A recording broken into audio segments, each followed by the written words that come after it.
Ràdio Vilablareix presenta La notícia positiva, de la mà de Rosa Anticó.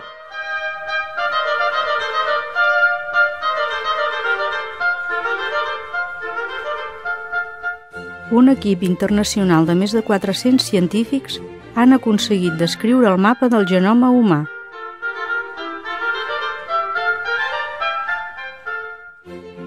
La principal descoberta d'aquesta investigació és que el que fins ara s'anomenava ADN escombraries és útil i molt transcendent en el genoma humà.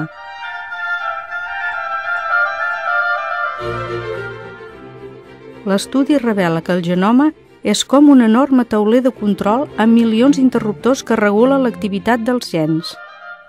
Aquests interruptors, que fins ara es creia que no tenien un paper destacat, són els responsables del funcionament dels gens i, sense ells, les mutacions en les regions que controla cada interruptor generarien malalties.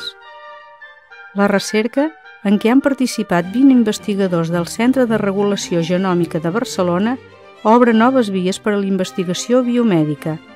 Amb aquesta referència es podran localitzar àrees molt concretes del genoma que permetrà avançar en l'estudi de malalties. Els investigadors, agrupats al Consorci Públic dels Estats Units ENCODE, han arribat a la conclusió que el 80% del genoma té alguna funció, com la relacionada amb controlar com i quan es produeixen les proteïnes. Els resultats s'han publicat en 30 articles que publiquen 3 revistes científiques: Nature, Genome Biology i Genome Research. Les dades d'ENCODE són un recurs fonamental per als investigadors per ajudar a comprendre la biologia humana i les malalties.